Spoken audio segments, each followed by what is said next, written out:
Hello guys! Welcome to my channel again. This is Arnolfo and Inday 13 Bisdak. And for today's video guys, itutur ko lang kayo sa aming maliit na bahay na pinapagawa naming dalawa ni Arnolfo, yung partner ko. Ayan po. Papakita lang namin sa inyo kung gaano kalaki ang bahay namin. And yung trabahante po nito, 2 tao lang. So, ito yung ano nila, for 1 week. For 1 week, yan po ang resulta ng paggawa nila sa bahay. Ayan po. So, soon, next week, mabuo na itong bahay. At makikita nyo na ang kabuuhan nito next week po, guys. Ayan po. Ayan, tinutur ko lang namin kayo kung yung mga ginawa nila, sobrang linis po. Yung 2 tao lang ang gumawa nito guys. Napaka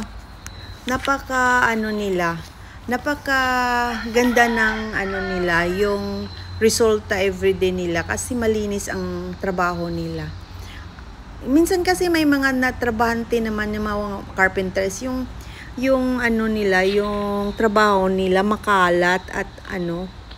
Eto guys, yung 2 tao, sobra napahanga ako. Kasi napakalinis ng gawa nila. Napakalinis yung resulta everyday nila na ginawa. So, ito guys, na-build ito for 1 week only. Ayan, for 1 week, oh, nabuo na. So, maybe next week, makikita na natin ang kabuuhan. Yan. So, ayan po. Yan ang partner ko, si Arnolfo. Ayan, wala siyang pasok today kasi today is Sunday, so rest day ngayon. So, at saka yung workers, nagre-rest day sila ngayon kasi Sunday.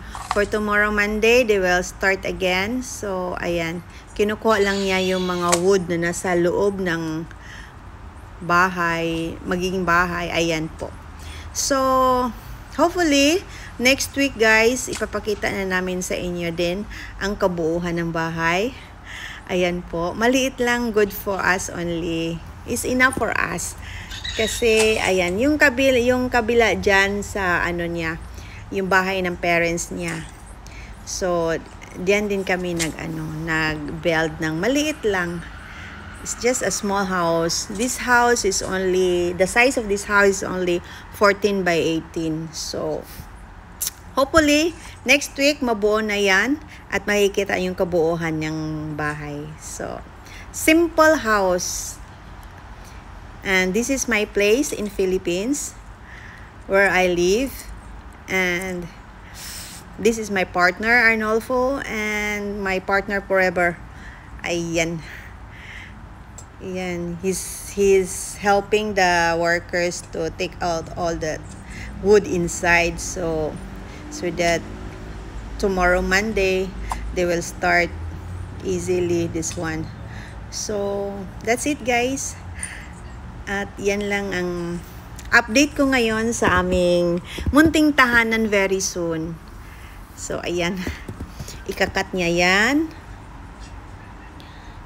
kuha siya ng yung pang-cutting niyan ng wood. Ayan po guys, mahirap guys, hindi building a house, even though this is small, it really costs a lot of money because the materials is very expensive. It's really not easy to build a house nowadays because nowadays is very expensive, the materials for the house, even the cement, the blocks, the sands, very expensive guys. And so slowly we can build, we finish this very soon, next week maybe, but if not, so maybe we need some more work to get some more money. So that's it guys, thanks for watching, bye.